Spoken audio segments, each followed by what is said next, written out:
your timer is on. Start. Hello, good afternoon. My name is Dr. Adin, one of the doctors in the tummy clinic. Can I just confirm that you're Mr. Adam William, 45 years old?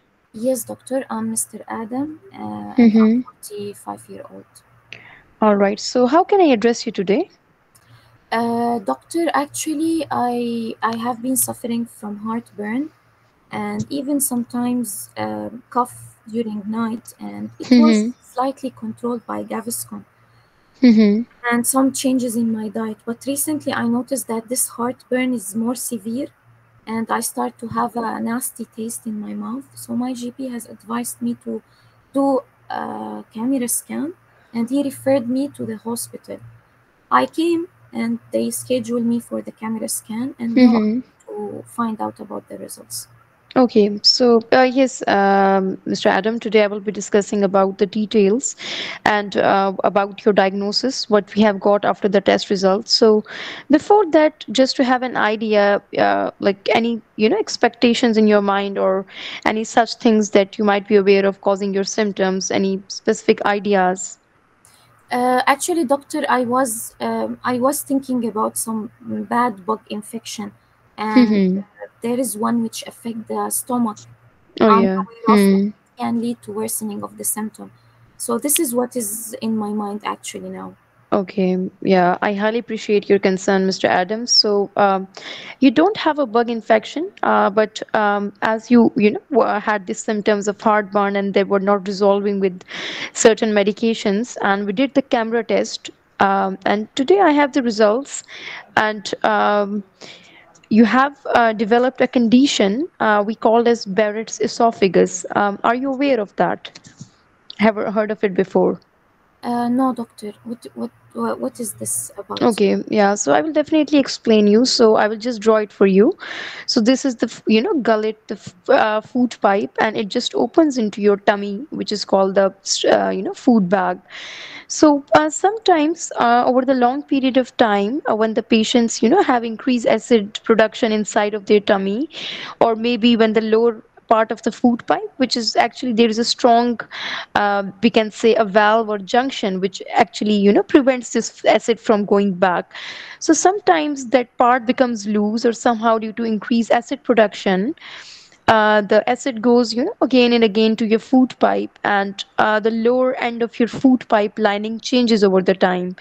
Are you following me? Okay, doctor. Okay, so over the period of time when the acid exposure is persistent, the lining changes, and that condition we call as Barrett's esophagus. And in your case, it has almost affected a 4 centimeter part of down of your food pipe down in the lower part. Okay. Okay, doctor. But out of all this discussion, am I in front of a serious condition now? Uh, at this point, it's quite reassuring that there is nothing serious. But I'm afraid to say so that this condition sometimes, over the period of time, can develop into certain serious condition. So that's the reason we are here to talk about that, and we will be giving you a full management plan, and we will be monitoring you and having a close follow up with you to maybe uh, watch you for any such possible thing which can develop in the future which is more serious. But at this moment of time, there is nothing serious, and this condition is quite treatable, and we will give you certain medications. So can I discuss the further management plan with you? Yes, doctor. But whatever you will offer me in this Hmm. management plan, is it going to help me to get rid of the chance of this transformation, or as you said, the serious transformation? Okay, yeah, your concern is quite valid. I will just come to that in the moment. But before that, to tell about you, about the symptoms what this have, you mostly it causes the tummy discomfort and tummy pain, sometimes acid brush in your mouth, and all these symptoms you were having. Mm-hmm. And there are certain risk factors which contribute to that. So talking about those risk factors, sometimes the patients who are maybe their weight is on higher side, or maybe have too much spicy meals, or maybe they try to take too much caffeinated drinks, or bedtime meals. So and also the smoking. All these are the risk factors which contribute to this. So, by any chance, are you having any one of those? Like, do you smoke? May I know? Yes, doctor. Actually, I didn't give up smoking because I found Mm-hmm. that Gaviscon was helping me, so I continued Mm-hmm. smoking. I like smoke, you can say 10 cigarettes to 12 cigarettes every day. Mm-hmm.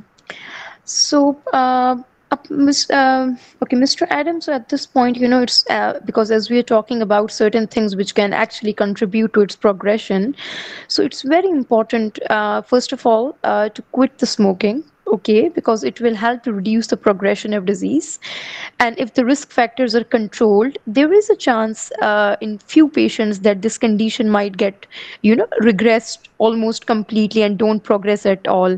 But we have to quite like have a watch on all these risk factors and to control that as well. So in case if you need any help regarding quitting smoking, maybe we have very good smoking cessation centers, so whenever you're ready we can refer you over there. Is that okay with you? Yes, doctor, for sure, because actually it become worrisome Mm-hmm. for me somehow. Oh Thank yes, yeah. Yes, definitely, Mr. Adam. We will try everything in our best ability in order to prevent this condition from further progression. And apart from that, also, you need to make sure to avoid any bedtime meals, too much spicy foods, maybe, and also to maintain a weight in the healthy range. All these factors can actually help to prevent of progression. And what about any alcohol consumption? Actually, I drink alcohol, but it is about, like you can say, a glass of wine every other day or two glasses of wine sometime. Mm-hmm. Okay, so if it is, less than, which is we call as a safety limit per week, including the weekends, less than 14 units, that's all right. So now getting back to your concern, what you said that what we can do, or is this condition, can be prevented from progressing. So definitely there are a lot of things which we can do in order to prevent this condition from progressing. First of all, as I mentioned earlier about the smoking and alcohol and maintaining a healthy lifestyle and maintaining your weight. Mhm. And apart from that, we will be also giving you some good medications in order to prevent the acid production inside the tummy, so that it will help. And the most important now, what I will discuss is to keep you on Doctora Aden, I lost your voice. we call as To keep hello. me or not? Yes, for seconds I lost you. Just repeat your last Okay, sorry, sentence. sorry. So, yeah, just to prevent, just we will be having a close follow-up with you, just to monitor this condition from progressing, and maybe I will be explaining to you that how much, we will be having a close follow-up, so that along with the controlling of all the risk factors, we will have an eye on all your symptoms, and I will be explaining. So, is everything clear so far, and I can proceed with the further details regarding the Yes, follow-up? actually, I'm really interested in the regular follow-up that you will run for me and how it can change the Mm-hmm. status of my condition. Mr. Adams, according to the guidelines which has been suggested for these sort of conditions, in your case, as I mentioned earlier, that almost 4 centimeter of your inner lining of the tummy, the food pipe is affected. So in that case, you will almost require every 2 to 3 year follow-up, okay, with the tummy specialist and the doctor. And also they will what they will do is to have camera testing almost every 3 years in order to see that whether this condition is progressing, or maybe there is a chance that it will regress completely, or just it remains static and doesn't change anyhow. So to just monitor that, you will likely require a follow-up every 2 to 3 years with the tummy specialist and doctor. Is that okay with you? And But doctor, this follow-up will be done how? By the same, hello. it will be done by the same camera scan that I did few days ago. Yes, Mr. Adams, according to the protocols, it is done with the same camera test, and we will be taking again the sample inside the tummy lining, the inner part of your food pipe, to see that whether there is something more serious which we are looking for, or is it the condition same. Is that Doctor, clear? actually, to be honest with you, Mm-hmm. it was something very, let's say, painful and invasive.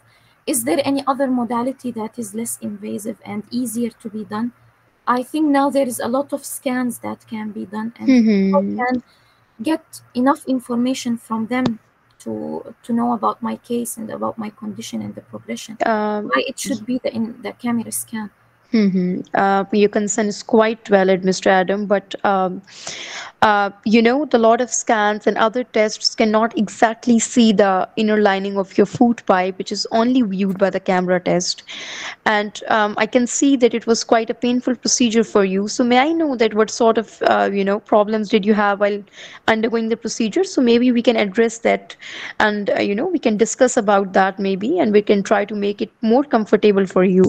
Actually, doctor, it caused some irritation in the back of my throat. Mm-hmm. I was unable to eat and drink. At least Mm-hmm. the burning sensation was more, to be honest, the first few days. And it Mm-hmm. was very painful, and it irritated me too much during the procedure when they introduced the Mm-hmm. tube. So You actually, too, it was yeah. not a pleasant feeling. So I would really appreciate if we can do something like CT, especially that you people just did the camera scan. And Mm-hmm. I remember that one of my relatives had done the CT, and they discovered that he has a mass around his gullet, and that was not discovered by the camera scan. So after Okay. all this discussion and your Mm-hmm. high suspicion about cancer, I'm really worried whether also I might need the same scan or not. Okay, so I will address that and I will get back to that in a moment. But first of all, really sorry for your symptoms that this procedure was quite uncomfortable. But next time we will make sure to give you some good numbing agents and maybe post procedure care in the form of very good sprays and some medications to decrease that discomfort. However, about your concern regarding the CT scan, may I just ask that do you have any of the symptoms like, weight loss or throwing up or maybe having difficulty swallowing or somehow any such symptoms? None of these, doctor, none of Yeah, these. yeah.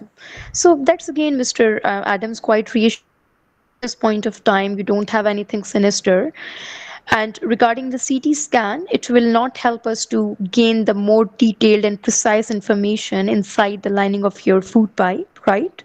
And it is only possible with this camera test. And I'm afraid that, if we go for such modalities like CT scan, we might miss very important things which we can actually catch up on the camera test. And for your condition, the camera test is the most specific one according to the guidelines and according to the protocols which we have to follow.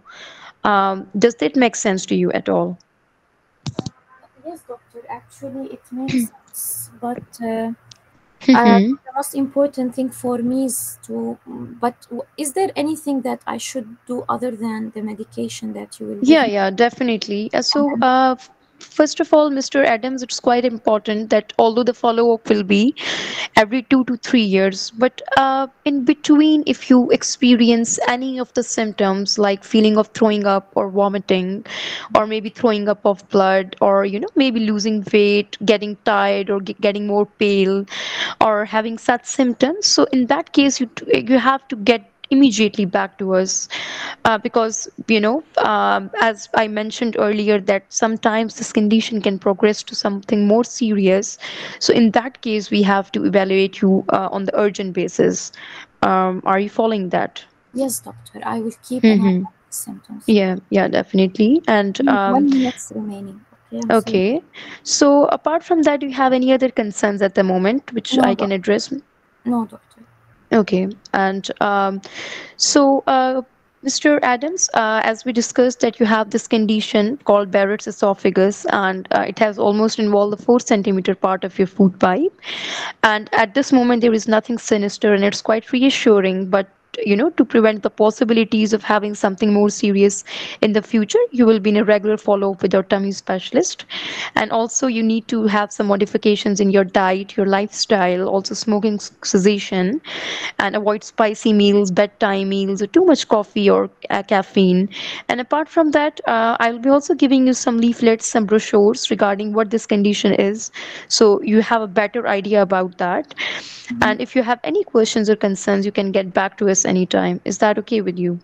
Yes, doctor, something came to my mind that, well, until when I will continue to be on this regular follow up despite my complete compliance with your advices? So we will see that afterwards on the repeat camera test, which will be done maybe 3 or 2 years later if everything goes fine in between. And if the condition is regressing, so might be your follow up might be prolonged, or if the condition is completely, finished, so it will be decided by the tummy specialist that for how long, and maybe they will just decrease the frequency of your follow ups and maybe prolong the duration for that. Is that clear? Yes, it is totally clear, mashallah. Okay, let's move on to Okay. the examiner question. Um Tell me, what is your scenario? What was your scenario about? So it was basically about a disease information giving scenario and about the disease counseling. And it was also very important to make sure and address the risk factors for the patient which he might have, Mhm. and also regarding the safety netting, which was very important. And also the patient was insisting for CT scan, so we had to address that concerns as well, because he might have some concerns regarding the camera test again. So yeah, basically the disease information scenario. Okay, and what are the main principles you kept in your mind while discussing this scenario with the patient? So the main principles in my mind. So first of all, I had to make sure that the patient is well, the disease is well explained to him, and about the simple symptoms which he might have, and also about the more serious complications, and also regarding dealing the risk factors of the patient, and also to address some social issues. Addressing all of these were under which principle? Beneficence, right? Yeah, yeah, beneficence. So And when yeah. you requested the CT, you used So the principle of none. non-maleficence, That basically radiation don't go induced. for unnecessary. You are so the main principle when you were discussing, there was no Mm-hmm. issue here, and not Mm-hmm. just this issue, but mainly it was the beneficence, especially the long-term follow-up is very important, along with Mm-hmm. the minimize that he should be advised to minimize the risk factor, which can lead to Barrett. Okay, and what do you consider Barrett esophagus? Is it metaplasia or dysplasia? Barrett's esophagus is basically a metaplasia, and there are different type of metaplasias which can occur. It can be intestinal metaplasia, which is less sinister and has a less, risk of developing into certain complications like more dysplastic, and it can be a gastric metaplasia as well, which is a more serious condition. Um, yeah, at this point, I think it was just a metaplasia with 4 centimeter involvement, And you and told me that it differ according to the segment. So what are the intervals that you are aware about, which is according to the segment? okay, so if the less than 3 centimeter, the follow-up is usually every 3 to 5 years. But if the length of metaplasia involving the segment of esophagus is more than 3 centimeter, the follow-up is usually required every 2 to 3 years. If it is less than three, it is two to Three three, to five, yeah. uh, If it is less than three, it is almost 3 to 5 years, and if it is greater than three, it is 2 to 3 years. 2 to 3 years. I totally agree with you. So it is always within years. And what about if it is dysplasia? In dysplasia, what I read, I think it was 6 monthly to yearly follow-up. If it is low-grade dysplasia, I think it was 6 monthly. I'm not exactly sure. So Alhamdulillah, finally I found something to add to your information. Now with the new guideline, because mashallah, you did the case nicely, to be honest with you. Just two comments I will tell you about now. Yeah, Actually, yeah. the new guideline, whether it is low dysplasia or high Mm-hmm. dysplasia, both of them, since it is a dysplastic mucosa, it become a high risk case. So you Mm-hmm. have to do a procedure for both. For the low grade, they do endoscopic ablation. Ablation. And for the high grade, it is endoscopic resection for the high grade. Then after the endoscopic procedure, we follow them 6 monthly. Okay, We okay, yeah. increase the duration according to the results. If the ablation or the endoscopic therapy or the resection was successful, it can be extended up to 1 year. Okay, and there Okay. is no recurrence. So regarding the just a minute. Regarding the high grade or not high grade, the dysplasia itself, whatever the grade, Mm-hmm. we will do a procedure for them. Procedure. Okay, Okay, yeah. so this is the guidelines. So as you mentioned, if it is non-dysplastic, which means metaplastic mucosa, less than 3 to 5 years, more or equal to 3 centimeter, it is 2 to 3 years. Anyway, the follow-up is in years. Let's say that in your scenario, the segment was not mentioned. How you will address the concern? Doctor, what will So, be the intervals of we can maybe just be a bit vague and just give a minimum duration of follow-up of 3 years. Like 3 is the average for you every are lesion. So, So you can tell him that it will be decided by the gut doctor and it depends okay, on the extent of the disease. It can be between 3 to up to 5 years. okay, Okay, hmm, 3 up to 5 years, and it will be decided by the gut doctor. I can okay, discuss this with him and come back to you if you find the patient is insisting to know about the case. Okay, and if you realize low grade dysplasia and high grade dysplasia, both of them hmm. endoscopic therapy. Procedures. Okay, Okay, it is not anymore follow up. And as you mentioned, PPI is part of the treatment for all the stages. Okay, so as you mentioned, the drug which will decrease the acid secretion. Now, regarding the alcohol, taking a glass of wine or 2 glasses of wine every other day is actually you need to comment slightly more on. You have to tell him that alcohol usually can increase the reflux disease by okay, relaxing the sphincter which control the acidity. Okay, and if you continue to take this alcohol, especially before the bedtime, your symptoms will continue to worse. Okay, okay. and this reflux will continue to happen.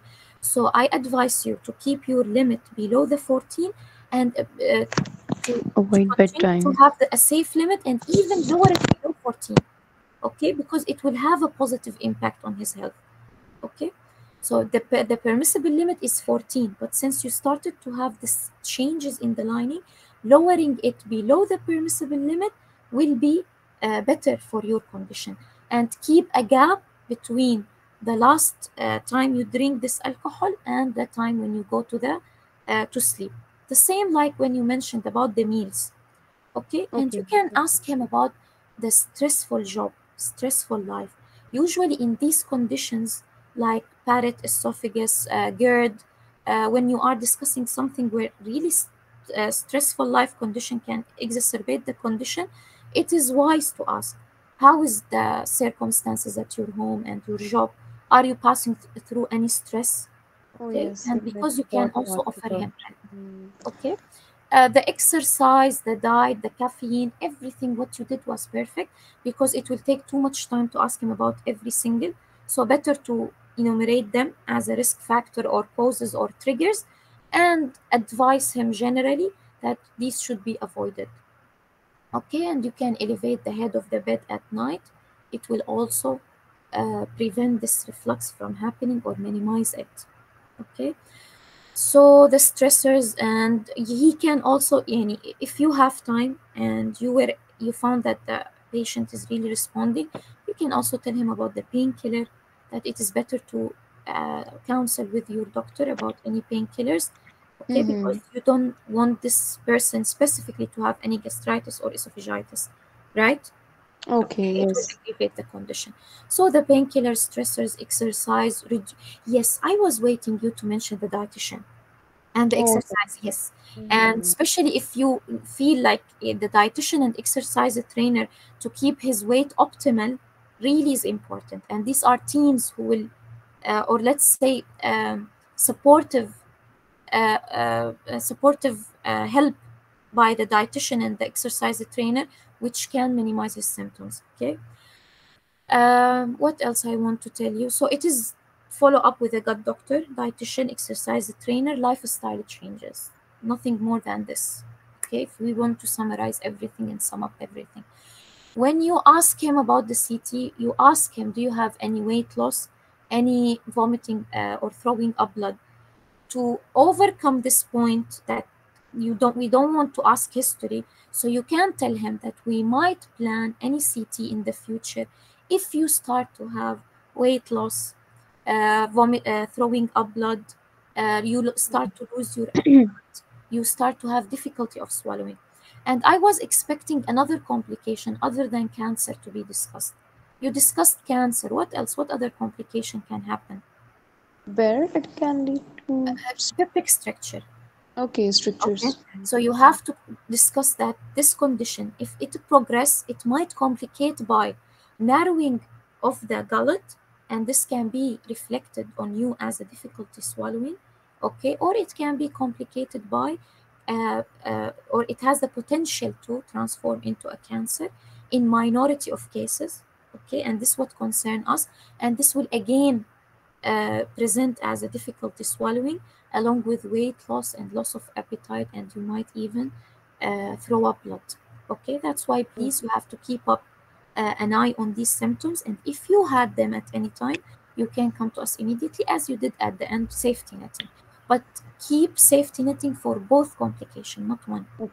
Okay, Okay. and we spoke about alcohol, and we spoke how to avoid history taking when he asked for CT. You enumerate for him the alarming sign rather than asking him, because in your scenario they didn't mention anything. Okay, Mm. even though I'm not against asking simple history which serves a scenario, but you don't know what type of examiner you have. Some Mm. examiner, it is okay for them to interrupt you in the middle and stop you from taking the history. This will disturb you. So better to, avoid this habit at all. Okay, I think we addressed even most of the concern, and the way you addressed whether it is a lifelong screening or it will be like over longer interval was, mashallah, perfectly done. Okay, so do you have any question about your scenario? No, no, ma'am. It was clearly explained. Thank you so much. You are dear most welcome. Okay, so anyone have any question about the scenario? Okay, Um, now if Dr. Heen, can okay. you repeat the lifelong screening answer? When I asked her that for how long you will continue to follow up me regarding this condition, she told me that it will depend on the response, and if there is and the results of this initial screening, we might extend the period through which or during which we are following up you. Like if it is between 2 to 3, it might become 3 to 5. If the segment of the parrot esophagus has reduced, especially if you are compliant on the advices and on the medication. And if it regressed completely, okay, the gut doctor will discuss with you whether this regular follow-up should continue or not. Okay, because there is a possibility in some people that it might heal completely, okay, or it might decrease. If it decrease in the segment, we will extend the period. If it heal completely, we might stop the follow-up. But usually it is difficult to regress completely because people are different. It is to be compliant totally to the lifestyle, it will not be easy. So it might be a lifelong, but the period of follow-up might extend to 5 years. Okay, therefore, keep all Mm, possibilities in front of you and leave it to the gut doctor and to the response that he will show in the future. Okay? okay, thank you. But in your mind, there is either a decrease in the frequency, or if it regret, they might really stop the follow up. Okay, now let's move on to the. Actually, even mashallah, when you did, I feel no need to repeat the scheme, but you start with the introduction nicely and you ask about the expectation and you address that it is not a bug infection. This is very important because usually the expectation are hidden concern. Then you explained the metaplasia, that there is a change in the lining because of the repeated reflux or long-standing reflux. And then you mentioned about the symptom. We said that the complication are two, narrowing and cancer, and to avoid the and the outcome. If the Dr. Adan, if the patient told you, doctor, what is the outcome of my condition? So I think generally the outcome is good and depending on addressing all the risk factors, Mhm. and about the next screening test as well. Like, I agree with you. So you have to be reassuring, actually. And the way you hmm, break the news was very wise, because it is not a very bad news. Some people, they might hmm, break it like, I'm sorry, the results of they are not good, or they are not as we expected. No need for this introduction. Okay. We did the camera scan, and the results are out. What is it, doctor? Actually, it shows that you have some changes in the lower gullet. We call it Barrett esophagus. Okay, so try to make it simple. Okay, don't break it as it is, as if it is a very, or like, let's say, grave news. And after that, she defined the condition, she spoke about the causes, and she enumerated the risk factor. And after she enumerated, she asked whether any of them uh, are present, okay, or if the patient is suffering of any of these risk factors. And then we spoke about the complication, the outcome. Then the management plan after you address the lifestyle changes. So it is better in this particular scenario to start the social, then the management plan, because the risk factor and the lifestyle changes are very important in this scenario. So you can really explore the social history, then go on to the management plan. And then you can tell that alongside these lifestyle changes, we might need to screen you regularly by the camera test in a regular intervals. It can be up to years, okay? According to the results of your endoscopy, it can be as short as 2 years or as long as 3 years, okay? And we might take a snip of tissue if we find any suspicious lesion, okay? And we will give you some medication to lower the acidity, and we will follow up you by the help also of dietitian. And if you need to reduce your weight and it was difficult for you, we can involve an exercise training. So this, and the safety netting. Then whatever concern will come up, you have to address. Anyone have any question? Assalamu alaikum. Sorry, doctor. Please, I want you to revise what is the follow-up schedule for roundabout followed schedule if there is a metaplasia and dysplasia. Just I want you to revise this. This is a schedule, Dr. Hamad. And here That, you have non-dysplastic parrot, less than 3 centimeter, up to 5 year. You can say 3 to 5 year. And if it is equal to 3 or more than 3, it is up to 2 to 3 years. Okay. okay, Low okay, grade and high grade, no follow-up. It is okay, an endoscopic therapy. So you will schedule the patient for another endoscopic procedure. If it is low grade, it will be ablation. If it is high grade, it will be resection. And after you will do the endoscopic procedure, you will follow the patient within 6 months to see the results of your treatment. And if the results are good and there is no any more changes, you can extend this follow-up period up to 1 year. But whenever there is a dysplasia, it is an endoscopic procedure. Okay, okay. Thank you. this is the follow-up schedule. Dr. Rahim, Okay, what here? I want to ask you about if the patient asked me about it is serious or not. It is not serious in itself, as Dr. Adam mentioned. It is not serious. Parrot esophagus, if it remain parrot esophagus for the whole life of the patient, in itself, it is not serious. But the seriousness is in the future changes of the lining if the risk factor continue with you, okay, or those triggers continue, okay, because continuous exposure of the lining of the esophagus to the acid, okay, because those risk factors are not modified, it might put the patient at risk of cancerous transformation in the future, or narrowing of the lower esophagus, what we call peptic stricture. Okay, so if you continue the same lifestyle, okay, and you didn't lose weight and you didn't minimize the stressors, and you took any painkiller which even lead to soreness, you might experience the complication. Otherwise, if you did not, the condition might regress and get better. That's it. So it in itself, it is not serious. And I was going to tell you that we have two types of scenarios like this, where we are dealing with a pre-cancerous condition. Barrett esophagus, and what is the other one? If anyone can remember.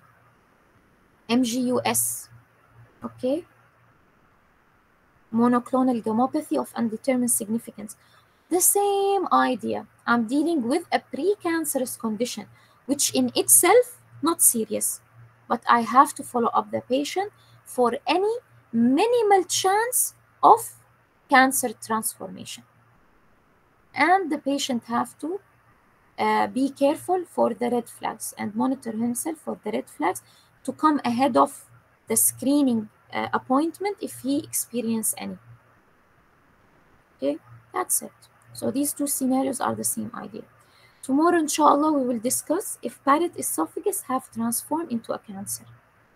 Okay, and the patient come, how to address his concerns and what the discussion will be about. Okay, so it will be a continuation for today, but there will be some new ideas. Okay. That's it. Please. Before we move on to it's cases breaking bad news. We will only consider in the cases which are chronic disease like multiple sclerosis and like the diseases which are debilitating, Huntington's, like this, or how should be our... The main idea is about shortening the lifespan. Okay. Shortening the lifespan. MS might not shorten the lifespan. SLE might not shorten the lifespan, especially if the disease is controlled. So as long as you can offer a disease-modifying therapy, and for SLE and for the MS, we have this disease-modifying therapy, you cannot consider it a grave condition that will shorten the life of the patient. But Huntington disease, I don't have a disease-modifying therapy. Am I right? Yes. So, so it will be grave news. I agree with. Okay, and regarding in such scenarios where there is a margin of relief, or there is we can the patient can pass routine life or near normal life, we can say the wording like we are concerned about your results. It is sufficient as a mild breaking bad news. I mean to say, we are concerned about the results we have got. We are concerned about the results. Or see, for example, in very simple scenarios, even like SLE, MS, I agree with that your results are concerning us because there is a disease and it is something that might affect her, life somehow. But Barrett esophagus, you can tell her that the results are with me now. What is it? Okay, sufficient. Yes, but concerning, I can say it is like we can say there is a very simple diseases. Okay, like Barrett esophagus, and I might tell her that the results are out. There is some SLE, MS, the results are concerning. Or as we said, when it is cancer or something like that, they are not as we hope, or I don't have a good news for you. If it is celiac, then we can, what should we use for that? Even celiac, the patient can be totally free if he's compliant to gluten-free therapy. Okay, gluten-free diet. So try also to tell her that your results are out and they are slightly concerning to us.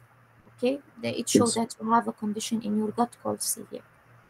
Okay. Okay. Thank you. Whenever you have a grave disease, yes, and whenever there is a grave disease, be compliant with the silence, the period of silence, the short silence at the start and the golden silence after you break the news. But for the simple diseases like Barrett, MGUS, no need for the silence period, even for the SLE. Don't make it appear like, it is something that the patient should think too much about. Okay? Okay. Don't allow the drama, I mean.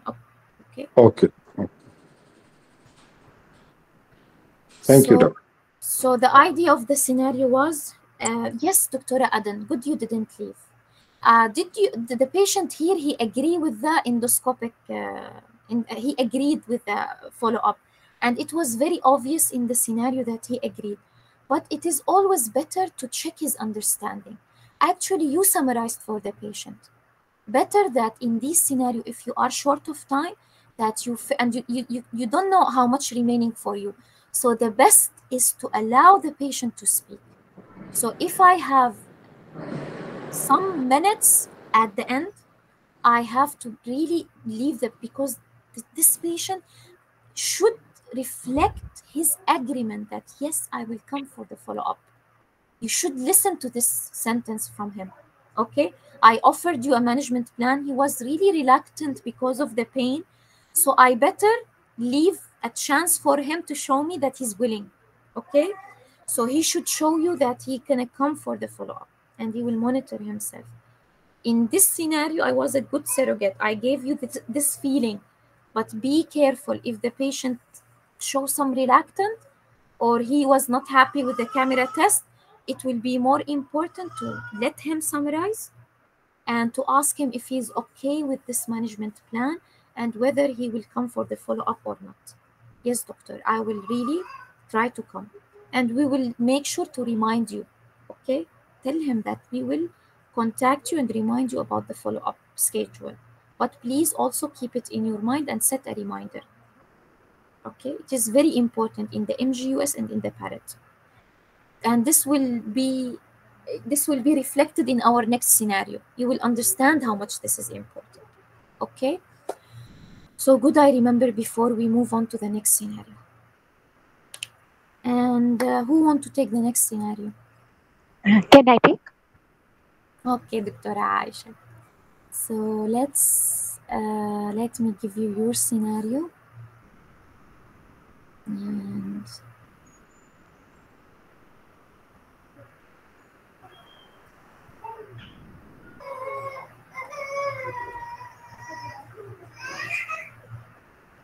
your next scenario, dear, is you have a patient with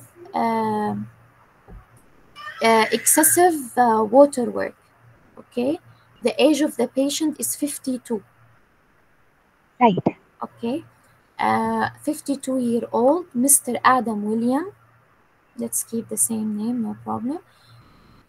And he have excessive water work or excessive urination. His vitals, let's say, are within normal. Respiratory rate 16, pulse 80, 85, blood pressure is 130 over 80 or 125 over 80 if we will say it is normal. Saturation is okay.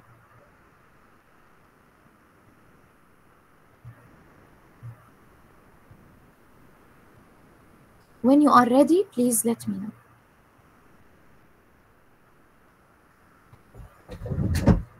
Okay, we can start. Ma'am, is it station 2, history? You are in the old system. Okay, I don't mind. We can do it like, and then someone can tell us the examination. So it will be like, we can involve 2 people. But for now, we can do it with you as a station 2. If you want to do it as it is better to be done station 2. Right. So should I start? You are ready? Yes. Okay. So let me set your timer. And when your timer is on, you can start. Right. Okay, start, dear. Hello, good afternoon. I'm Dr. Aisha. I'm one of the doctors in this clinic. Can I confirm your name and age, please? Doctor, yes, I am Mr. Adam, and I am 52-year-old. Right. Nice to meet you, Mr. Adam. We are here to talk about your health condition, and I might also take few notes if required. Is that fine with you? Yes, doctor, it is fine. So I came to know that you have been complaining of increased water works. Would you please tell me more about that? Yes, doctor. Actually, I have been suffering from this increase in the frequency and it was going on for the last 3 weeks. And at the start it was like 4 times maybe maximum. I didn't feel it is bothering me too much, but recently it is up to 6 times, sometimes 7 times. I'm really sorry to hear that. It must be quite distressing for you, and we will try our best to sort it out. So you have told me it has been from 3 weeks, and before 3 weeks, how many times you would need to go to pass water? Is it 4 times? Yes, no, it is for 3 weeks. In the first week, it started to be, as I told you, 4 times. Then it become worse up to 6 times. And before 3 weeks, what was your usual habit? It was like I can say around 3 times maximum, 4 times. Some when it is like in some days, but recently it is up to 6. As I'm telling you, which is not my usual. And do you also have to wake up in the night to pass water? Yes, doctor. And is it just the number of times you have to go to pass water, or is it the amount also which is increased? Even the amount is increased, doctor. Right. And along with that, have you noticed any burning while passing water? No burning sensation. Okay. Any pain while passing water? No pain. Okay, right. And do you feel any difficulty in initiating water work? No difficulties. Okay. And any like problem maintaining the stream of water work? No problem in maintaining the stream, doctor. And when you have, for example, completely passed the water works, do you still feel any dribbling after that? Sometimes, yes, I have some dribbling. Right. You have some dribbling. Okay. And do you feel like you have to rush to washroom to pass water? No, doctor, I don't need to rush to room to pass. What in the recent time, yes, actually, because especially at night, I wake up like in a very bad situation, and I have immediately to go to the bathroom. Do you have any and you told me, have you noticed any blood in water work? No blood, doctor. Right. Do you have any pain in the tummy, No pain in the tummy. or for example at the back? I could say I have some tummy discomfort, and back, yes, I have some back pain. You have some tummy discomfort. You can please tell me more, like how does it feel like? Is it yeah, you can tell more. More, I feel it more in the upper tummy, okay. And recently when I told my GP about this, he gave me some PPI and Gaviscon, and told me to do some changes in my lifestyle. And actually it was more, I could say the level of discomfort was more, but now it is better. Right. So you mean the PPI and Gaviscon helped your tummy discomfort? Yes, doctor. Right. And do you have any like acid brush sensation in mouth? Actually at the start, yes, but now it is not there anymore after the medication. And about the back pain, could you point out exactly the site of pain? It is at the lower part of my back. Lower. And is it in the middle? No, doctor, lower back. Okay, on the right side or the left side? In the middle, maybe I feel it. It is not like, I could say it is in the middle. Okay, right. I mean, is it the pain in the joints, or it is just the I pain cannot on the decide, doctor. I have just pain in the lower part of my back. right? Does this pain increase when you move or anything like that? Actually, movement make it worse. In the days where I don't have much work, I don't feel it. It don't bother me much. Any stiffness in the back? Any what? Stiffness? I don't feel any stiffness. Okay, right. And is it that pain is more worse at any particular time of the day, like for example in the morning or anything like that? Actually, doctor, at night, maybe at the end of the day, I feel it more, especially when I go to sleep. Actually, I take some times until I sleep because of this pain. And recently, I need really to take painkiller in order to be able to sleep well at night.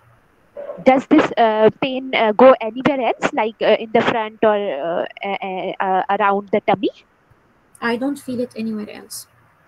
Right. Is there any back stiffness as well? No, I told you no stiffness.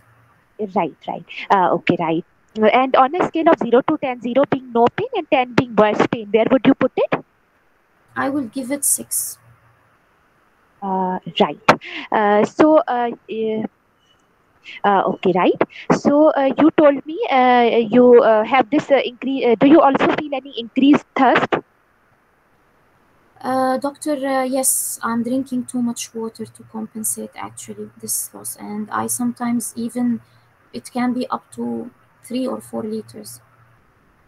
Right. Okay. Anyone told you you look paler than before? Yes, doctor. Everyone's commenting that I'm looking sick. Okay, right. Any blood loss from any part of the body?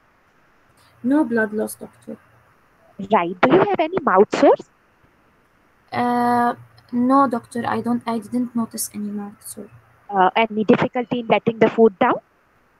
No, doctor. No difficulty in letting the food down. Any change in bowel habits like any hard stools or loose stools? Yes, doctor. I'm noticing some hardness too. Right. Okay. And any have you ever noticed any blood through back passage or blood in stools? No, doctor. I didn't notice. Okay. So some other general questions. Have you had any raised body temperatures? No, doctor. No raised body temperature. Any weight changes? Yes, doctor. I'm noticing that I'm losing weight. So how many kilos you have lost and over how long? I lost like around 4 kilos for the last 4 or 5 months. And that is unintentional, right? Yes, it was unintentional. How about your appetite? Is it normal? I could say it is with this problem of the thirst, I'm drinking too much water. So I could say that I'm not eating much like before, maybe 1 meal per day or 2 meals maximum. Right, right, okay. And do you feel any increased fatigue or like lack of energy? I could say yes, I'm more tired than usual. Have you had any night sweats? No, doctor, no night sweat. Okay, all right. So some other questions I'll be asking. Do you have any joint pains, like beside back pain, any other joint pain? No, doctor, I don't have. Mainly it is my back. Only in your back. Okay. Any skin changes, like any tight, shiny skin? Tight, shiny skin. No, doctor.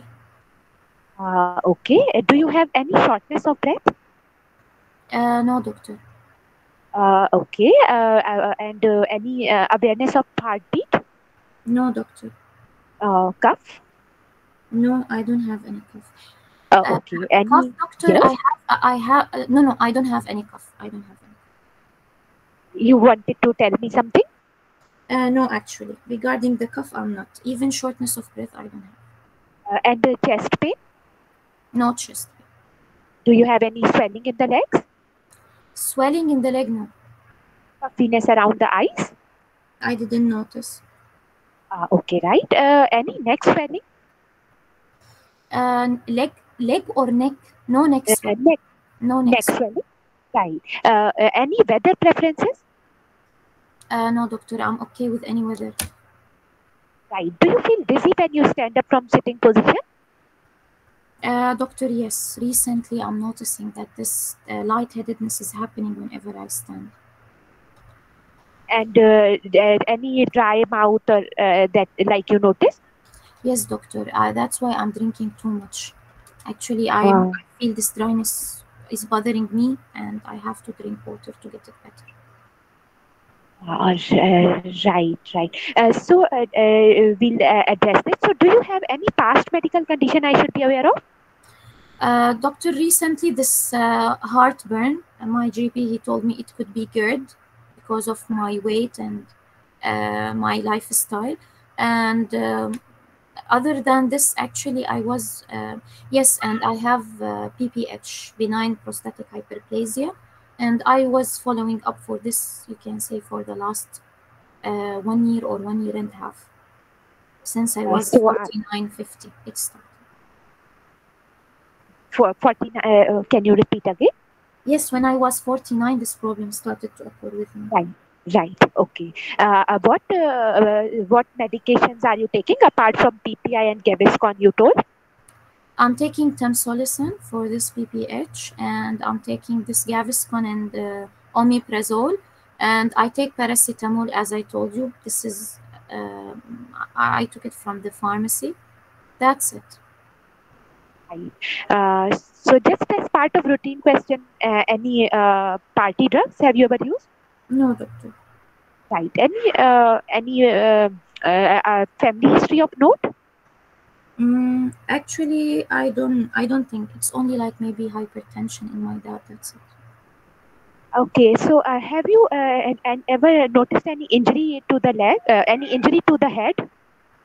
Head, no injury to my head, but I Uh, had right. injury to my back. Injury to the back. You okay? How did you injure yourself? Actually, before like few months, I was going down the stair, and I don't know what happened. I get an ankle strain, and I felt over the last two steps only. But since then, this back pain is bothering me, and I don't know if it is related or not. Now my ankle is better, but I was left with this back problem. Do you have any weakness in the legs or any difficulty in walking now? No, now actually I cannot say I have difficulty walking, but when I walk, I feel this back pain sometimes. Right. Do you have any numbness or tingling down the legs? No, doctor. Do any problem with control of water works or bowels? No, doctor. Only the Right. symptoms I told you. Right. Right. So any family history of note? I told you no. Right. Do you so some other general questions? Do you smoke? Doctor, yes, I smoke. How many sticks and from how long? One pack for the last 20 years. So actually, smoking is not good for health. So I would really advise you to stop smoking. And whenever you are ready, we can refer you to smoking cessation clinic as well, if that is fine. Is Okay, that okay? thank you so much. Do you consume alcohol? Doctor, yes, I drink alcohol.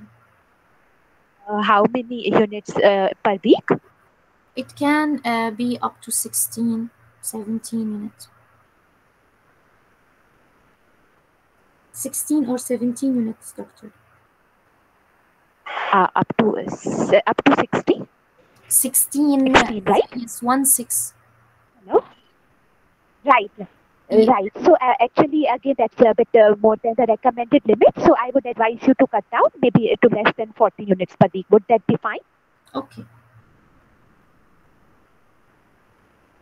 Okay, doctor. Dr. Aisha, I think I What lost. job you do? Oh, we reached 14 minutes. I had to. Okay, let's What continue. job you do? 2 minutes remaining. Yeah, Doctor I'm there. working. Now I'm retired. I used to be an engineer. I just uh, okay. How are the symptoms affecting your day-to-day activities? Actually, doctor, it is much affecting me because now I have to spend most of my time in a place where there is a nearby bathroom. Yeah, I can see. It must be quite distressing for you. We'll try our best to address it. So, what are your concerns? Doctor, please, is there any way to help me to get rid of these symptoms? And I'm really scared of something like a bladder cancer or prostate cancer because I know that at this age, people who have this prostate problem, it can turn into cancer. So I really appreciate your concern from what you told me. Yeah, it does not seems like you have got a bladder cancer at this point. But rather, you have a condition we call as multiple myeloma, which is a condition in which there is some blood cells which normally fight against the infection, where they divide abnormally, and they produce some of the abnormal proteins, and it can lead to the symptoms which you are experiencing. And the increased water works you have been having is because of increased level of the one of the salts we call as calcium. So what I will do now here at this point, we will admit you. We will run some of the blood tests for you, and then we might also need to do imaging and some other special tests. Is that all right with you? Okay, doctor. And is there any treatment for me? Yes, for now, we will give you some fluids through your blood channels, and we'll also give you some medicines also. And then, once our diagnosis is confirmed, then I'll involve the group of specialists, including the blood doctor and the other specialist doctor, and then we'll sit with you again. We'll give you proper plan of management. Is that all right? Yes, doctor. It is all right. Thank you so much. So, Okay. thank you. Not to mention that I made a mistake and you exceeded the time. Now it is 16:30 minutes. But it was my mistake actually. I forget about the timer. So tell me now, what are the positive finding in your case? So this was 55-year-old Miss gentleman. Yes. Again, I lost your voice. He presented with a complaint of polyuria for 3 weeks, and which has been increasing. More frequency had been increasing, and along with that, he had also had nocturia as well, and he had some like more paler than before. He had back pain and constipation, and yeah, these were the symptoms. And he had a past medical history of benign prostatic hyperplasia, and he was on PPI, Gaviscon, paracetamol, and tamsulosin for that. Yeah, these were his positive findings. And also, he had some night sweats, weight changes of weight changes as well, weight loss. Okay, I agree with you. Actually, you remember the constitutional, the back pain. Okay, and good you remember. Actually, I told you about the trauma, but don't ask any trauma specifically. You have back pain, you have CNS problem. So ask about back pain in general. Okay? Right. Not ask about back pain in general, ask about trauma in general. And tell me, what are the differential diagnoses for you in this case? So he had polyuria. It could be nephrogenic diabetes insipidus, secondary due to hypercalcemia because of multiple myeloma. Besides that, his symptoms could be because of benign prostatic hyperplasia. Besides that, I would also want to exclude diabetes mellitus. So you think that multiple myeloma can lead to polyuria through nephrogenic diabetes insipidus? Yeah, like by causing hypercalcemia. Yes, I agree with you. It is more like through hypercalcemia in cases of um, multiple myeloma, right? So if we will take into account the multiple myeloma, we will say that there is polyuria secondary to hypercalcemia induced by multiple myeloma. You mentioned prostatic cancer. How prostatic cancer can lead to polyuria? No, I mentioned prostatic hyperplasia. BPH can also explain his symptoms. PPH can lead to urine retention or polyuria? You ask about the amount. I told you even the amount is increased. In PPH, maybe the frequency can increase, but the amount is never. Yes, it is difficult to have pass too much, and it is difficult to be associated with thirst also. So the presence of polyuria and thirst make PPH less likely. But what else? What other differential you can put? Then other yeah, multiple myeloma because of light chain or hypercalcemia. Then other I would exclude diabetes mellitus. Okay, you would like to do DM to look for the DM profile to look for diabetes. What about his smoking? It could be bladder cancer or even any cancer. He is at risk of lung cancer because of his smoking, right?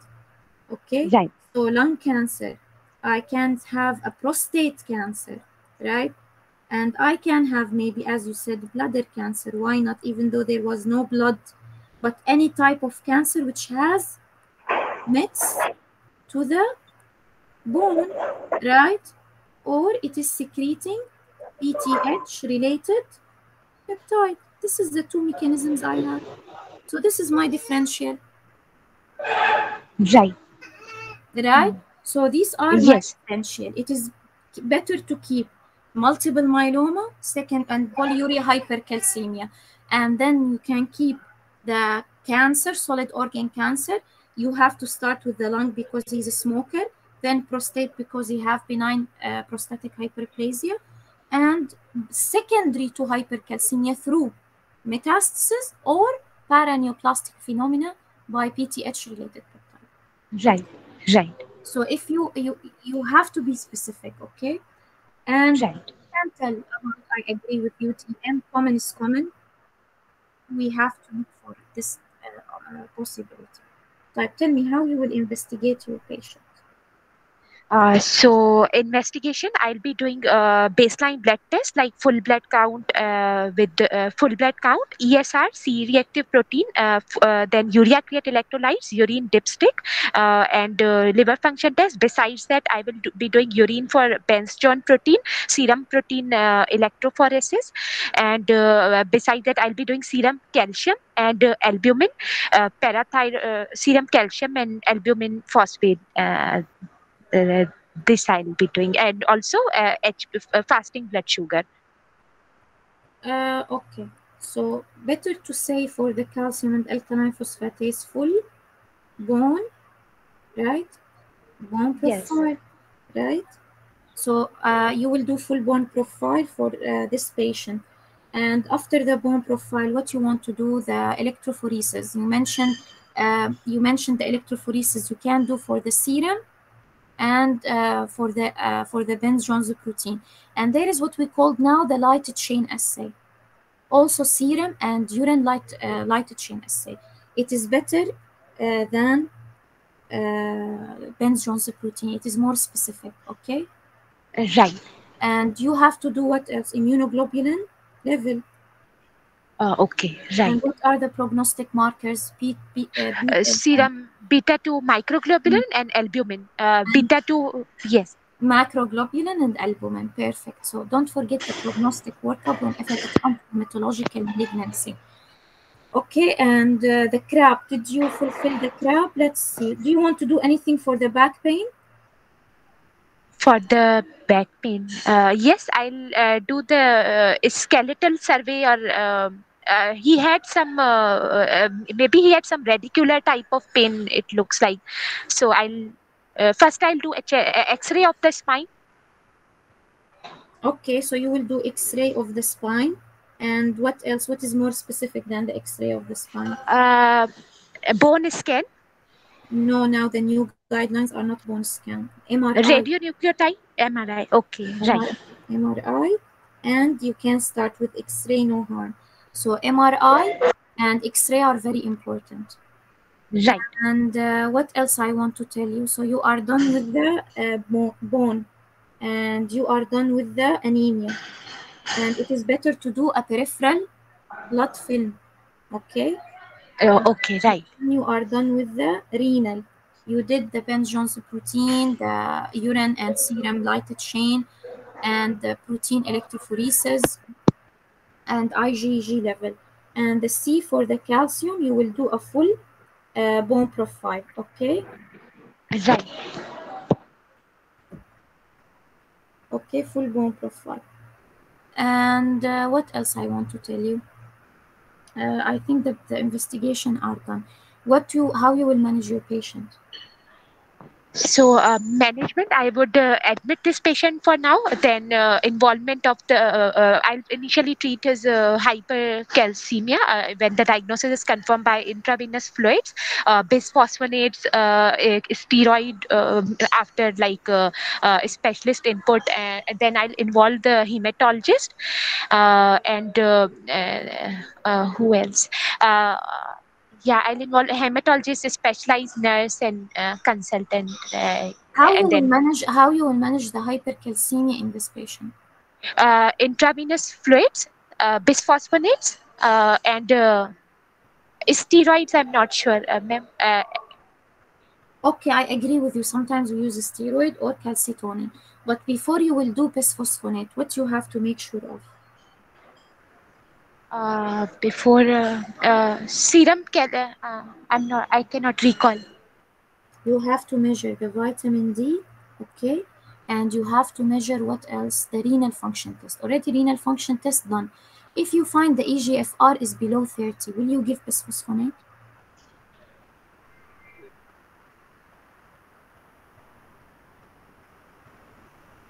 Dr. Aisha, I think she left.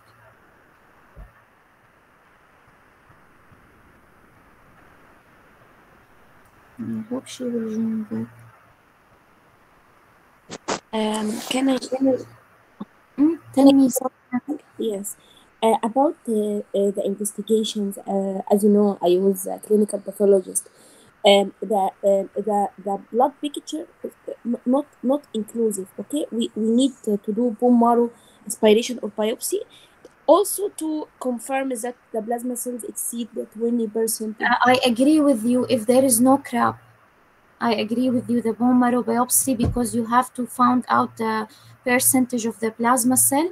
If you have an equivocal clinical criteria, you didn't find the lytic lesion, you don't have the calcium, okay, then I agree with you. You have to. Don't you think that if we are going to start the treatment, we may need to confirm? No. If you find the protein electrophoresis, the lighted chain is fulfilling the criteria, all the blood workup is, and the immunoglobulin, there is immunoparesis, no need to do the bone marrow biopsy. You can start the treatment based on this criteria, and I will share you whenever what is the indication of the bone marrow biopsy.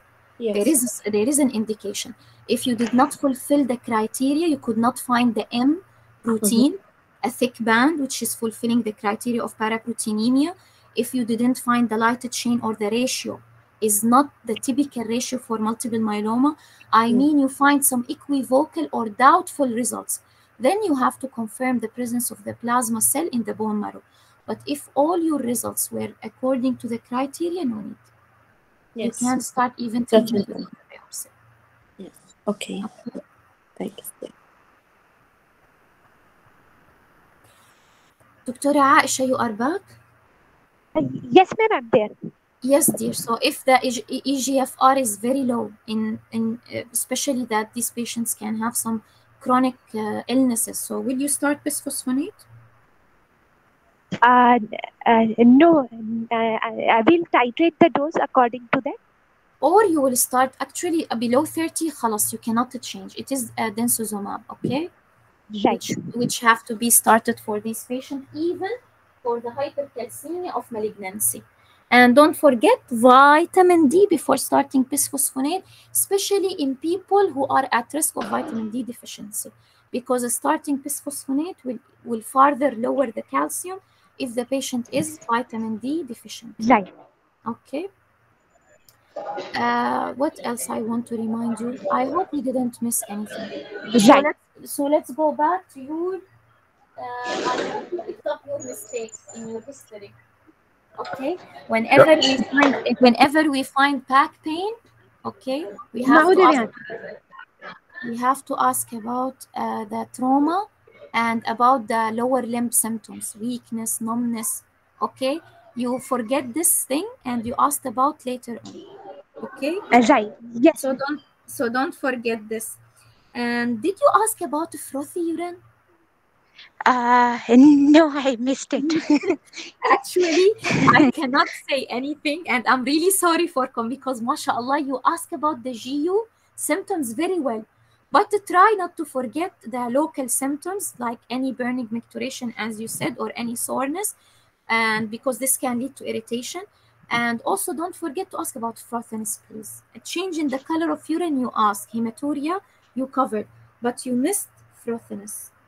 Okay, so don't miss this. Okay. Right, ma'am. Then you went to ask me about any GIT symptoms, even though you didn't continue the GIT. Difficulty swallowing, yellowish discoloration. Okay, so try your best to not to miss these major questions. Then you asked me about the back pain, joint pain, the musculoskeletal was يعني I think you picked this early, so it was very good that after the GU symptoms you ask about the hypercalcemia symptom and the back pain. But I would prefer that you ask about all the hypercalcemia symptoms. What are the hypercalcemia symptoms that you missed? Ma'am, I missed mood changes, vision problems, and polyuria, polytipsia. I asked tummy pain. I asked. I did not ask specifically any stones have you passed. Red flags of back pain. She asked later on about the red flags. Okay, so I agree with you. Passing stone or gravels, headache, confusion sometimes is very important. And the red flag of hypercalcemia. What are the red flags of hypercalcemia? Confusion, heart rate, palpitation, confusion, fits, seizures. Agree with you. Fits and seizures. Okay, so ask I about did not ask. Okay, so always remember that I should fulfill some symptoms and red flags, especially when it comes to the electrolyte. What are the ECG changes you are expecting in hypercalcemia? Yes.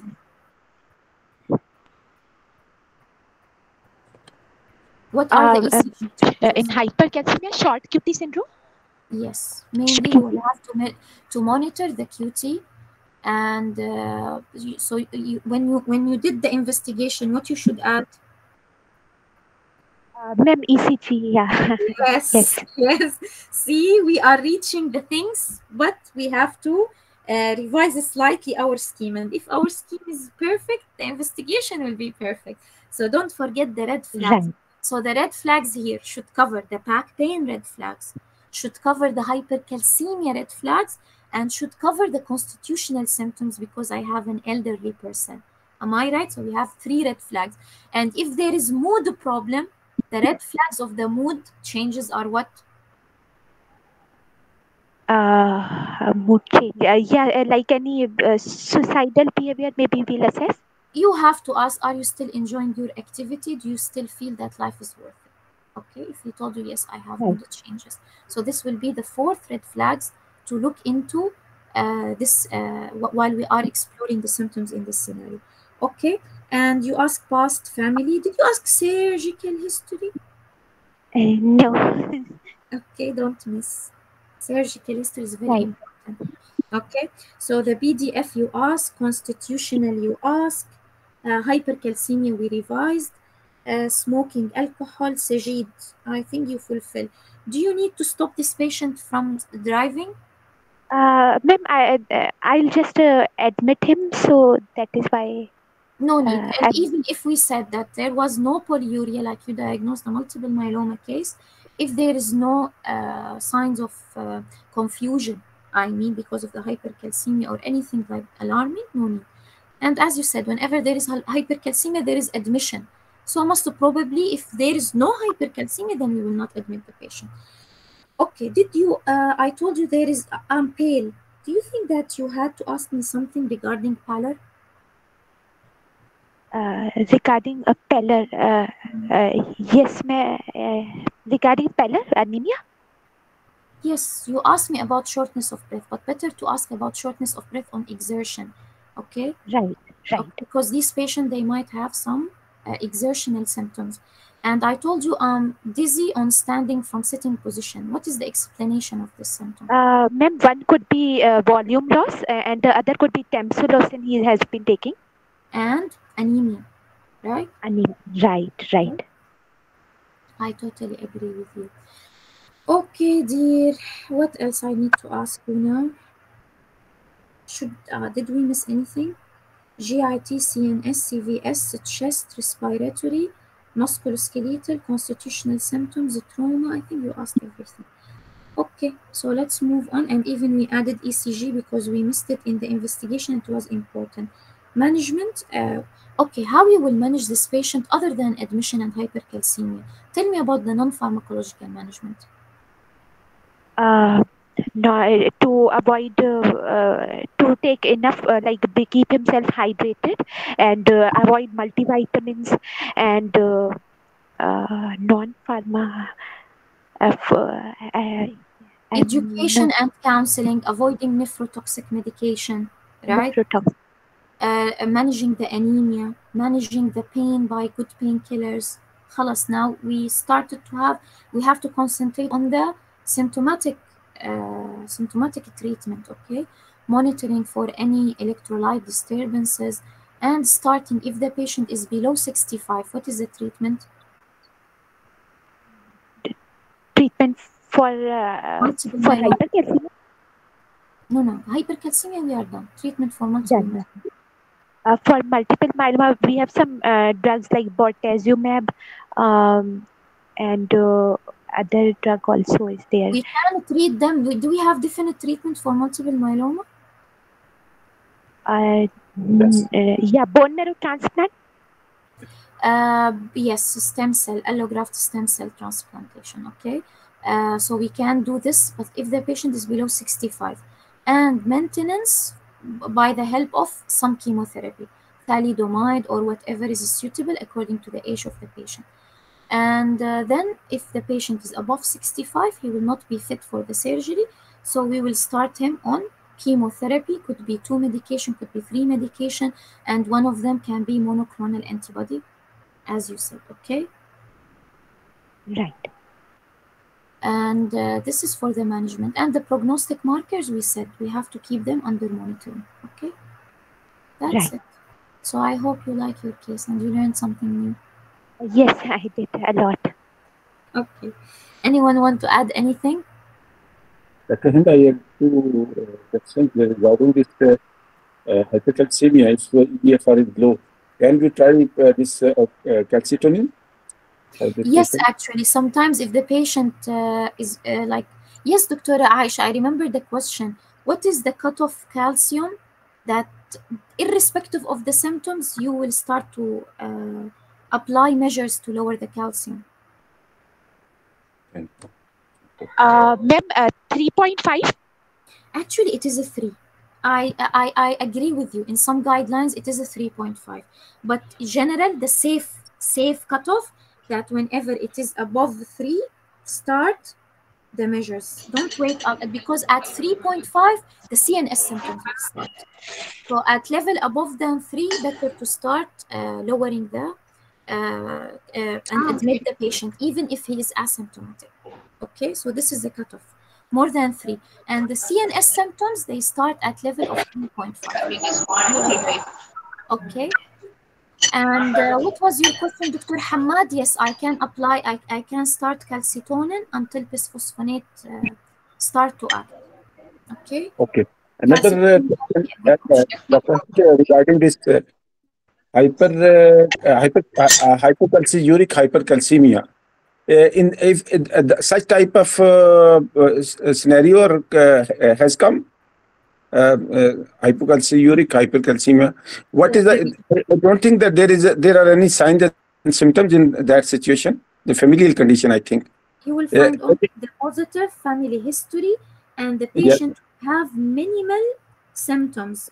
Okay. You might have some mood changes, some stones, gravels. Okay. And positive family history. And usually it is a case of differential. Usually they bring this with hypervitaminosis. Hypervitaminosis. Okay. So you will find the patient is athletic patient, and he is on supplement, and including vitamin D. Okay. So there will be a differential and positive family history. Okay, of stones, of renal stone. So you can add these two together. But usually, whenever there is significant symptoms, try to avoid, or even if you will keep it in your differential because there is a positive family history, first exclude men. If there is a positive family history, my priority is men. Okay. Secluded men, then I can relate this family history to the familial hypercalcemia, hypocalciuria. Okay? Okay. Dr. Hind, regarding this communication, I have one, maybe I may be able to again connect, but I want to have your opinion. There is a case for bisoprolol with asthma. In Al-Rukh, it has been dealt as that the junior doctor has given prescribed while discharging this bisoprolol, and it has been dealt not as a medical error, they told that because the junior doctor was one of the in the circle of care, and he is under this consultant. He has advised. It has been advised by the consultant. But now I have seen this different scenarios, like they are telling that okay, this has been given for the heart failure bisoprolol, and the patient has not yet developed any reaction. Half an hour has passed. Like this, they are giving. What should be our What approach was if mentioned in we? this scenario? Why Uh, you mean it was only spotted out that the patient has started on these two medication, but now he's the, asymptomatic, right? Yes, he is asymptomatic. But how should we deal if we should, if in the scenario it is written that it has been given by the young doctor, it mean it has not been consulted with the consultant and he has given. We have to assume this situation, or we should stick to the scenario and we should think that okay, it has been given without. Yani this is something which is very disturbing. How we have to deal with such a scenario? Actually, doctor, whenever they bring a drug-drug interaction, they are bringing it for a reason. Why I will bring the scenario if I will tell you that this medication is appropriate? Then what is the discussion that will go on between you and the patient? And why the pharmacist has picked up this interaction? And why they have mentioned the junior doctor? It's okay, I would discharge the patient on these two medication, and there is a possibility, since this patient is on this medication, that he might experience symptoms, and there is Yes. always a better options to be given to these symptoms, to these patients, and I should know why he is admitted. If he is admitted, this means his asthma is not under control. Yes, if it is if asthma is not under control and he has been prescribed, I think it's a medical error. But So if he has there heart is a failure, reason. I cannot assume that. I should ask myself why the patient is in the hospital. Is his asthma is controlled or not? Are there better alternative? And why the pharmacist did pick this interaction? So most probably this patient, even if he will be on this medication, there should be some strict follow-up and a very compelling indication that made me put this patient on these medications. Otherwise, to be prescribed by a junior doctor and there is no mention of follow-up and the patient has been admitted for the asthma, so most probably it is not the appropriate choice. And that's why the pharmacist has picked it up. And he commented on this two medication together. Okay, so okay, deal with it as an deal with it as an interaction, that we should review the medication and make sure that to continue on this medication or not, by the help of the heart doctor and the lung doctor. They both have to decide whether this patient can continue in this medication or not. Okay, so let's deal with okay. it as a drug-drug interaction that should not have been given by a junior doctor for a patient who is admitted for his asthma. Because I remember that the reason of admission was his asthma. So this can Yes, give you a clue. there are two scenarios in which one has been admitted for the reason of asthma, uncontrolled asthma, and he is now okay. While going, he had because he had heart failure symptoms. He was prescribed. Another scenario is that the patient is came with a heart failure and he is a controlled asthmatic. He has been prescribed with the junior doctor as a bisoprolol. And these are the two types of scenarios I have seen. Okay, I agree with you, but better to deal with it as an error case, because I will not bring this scenario and pick up this drug-drug interaction for you to tell me that everything is okay and the junior doctor is part of the team and don't worry. And this patient have to be prescribed this medication for the heart failure after counseling the lung doctor. It should not be a simple prescription given to this patient like this. And the lung doctor should start follow up this patient because he might get, his asthma might become uncontrolled after this. So this is not a simple thing. Really, I think the scenario, it seems to be very simple, but it should not be like this. So yes, maybe it is because inappropriate prescription. Really, it is an inappropriate prescription. Okay. okay. But I have this in practice. We are I also consulted some of the people concerning to this cardiology. They told okay, we are with the well controlled people. We are prescribing this medicine. But this was that thing make me just I was baffled what to do for such a scenario. But actually, this is practically speaking, this is a mistake, and we should, if the junior has written or without consultation of the this pulmonologist. See, I found out one scenario, and it is written the patient has bronchial asthma for 15 years, which has been difficult to control until recently with maximum dose of inhaled bronchodilator. Believe me, the scenario, because the scenarios are usually from the recall. So it will be too much nonsense to mention that the patient is asthmatic, and then I would say he's controlled asthmatic. So most probably these patients where we are concerned about this drug-drug interaction, and the pharmacist will call because there is something. For sure there is something.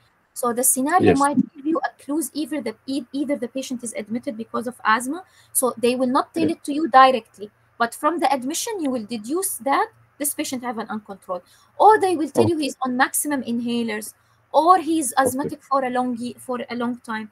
So there will be some clues to show you that this, and one member of the team has prescribed this. So it was not, I could say they didn't think too much before prescribing the medication. It should not be like this, and the lung doctor should be informed about this in order to follow up his patient. Okay, it's not that I will put the patient on bisoprolol, then the chest physician will be surprised that the asthma become uncontrolled. Okay, so the consultation to the lung team should be done before prescribing, even if we will prescribe in controlled cases. Okay, like the scenario you have, definitely we will deal it as a mistake. What you are telling in your try to read your scenario very well. Okay, and if I will get this scenario, just they wrote for me the patient is asthmatic. Okay, so what I will say, that usually in asthmatic people we are more careful before prescribing this medication. So what we will do now is that we will involve the lung team and make sure that it is okay for them to prescribe for you this medication. So doctor, it was inappropriate to be given to me. Actually, I would say that it should not be given until the lung team is consulted. Okay, so if it was not given to me, I will again take the things in the proper pathway.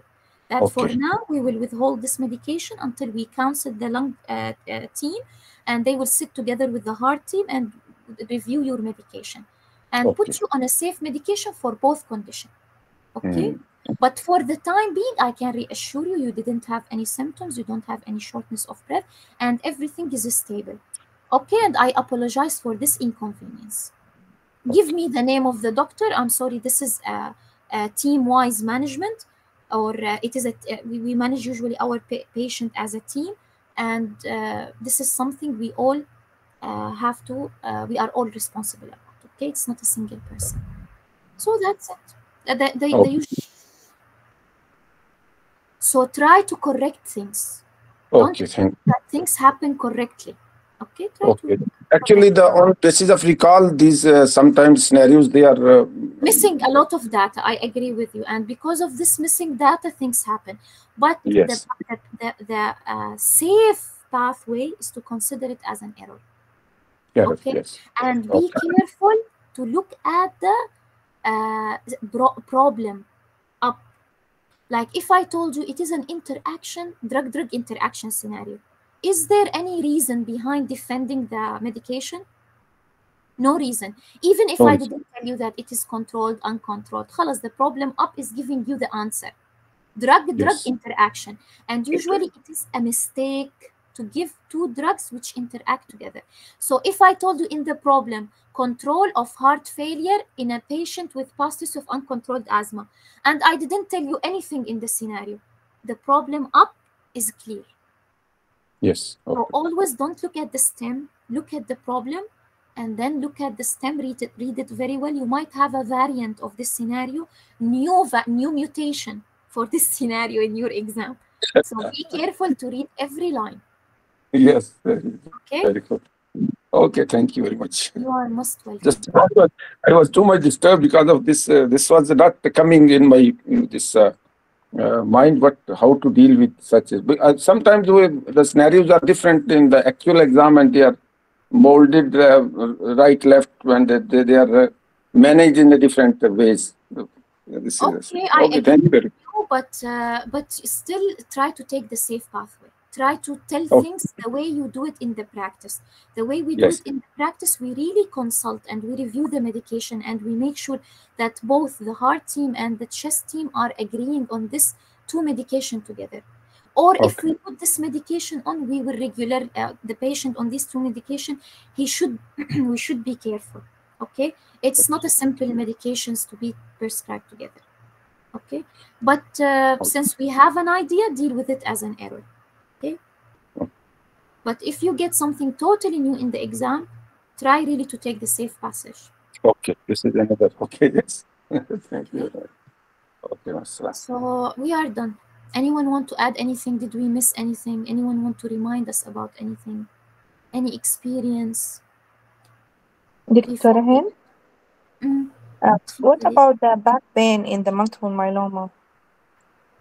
We What said will you usually the back pain management is either after the MRI, if we found there is no fracture and the spinal cord is stable, there is no surgical intervention. We will manage by strong painkiller, okay? And sometimes if the pain is refractory to the painkiller, we can give radiotherapy. Okay? Okay. And you Okay. will use actually not the strong painkiller. You have to use the ladder of the WHA for the management of pain. First simple, then combination of simple, then weak opioid, then strong opioid. I'm sorry, it's not strong painkiller from the start. You have to follow the pain management ladder of the WHO. And if it is refractory, despite you moved through these painkillers according to the ladder, you can give the radiotherapy palliative shot. Okay. Okay. Actually, Dr. Hind, in the situation of the renal involvement in this multiple myeloma, what should be our answer regarding the pain management? Because if the kidney involvement is much that we cannot give NSAID. There is always safe painkillers. There is always safe painkillers for which are compatible with the kidney, and you have just to keep the kidney under monitoring and make sure that not advise the patient not to take any medication over the counter. Everything should be done under supervision of the pain management team and the oncology and the blood doctor, along with the kidney doctor if there is a severe kidney involvement. Okay. Okay. So that's it. See you inshallah soon. I hope it was useful. And tomorrow inshallah we will continue the same thing. Okay. And not the same thing, but it is you can call it an extension for today's case. Okay. So take care and don't forget us in your prayers. Okay. Bye.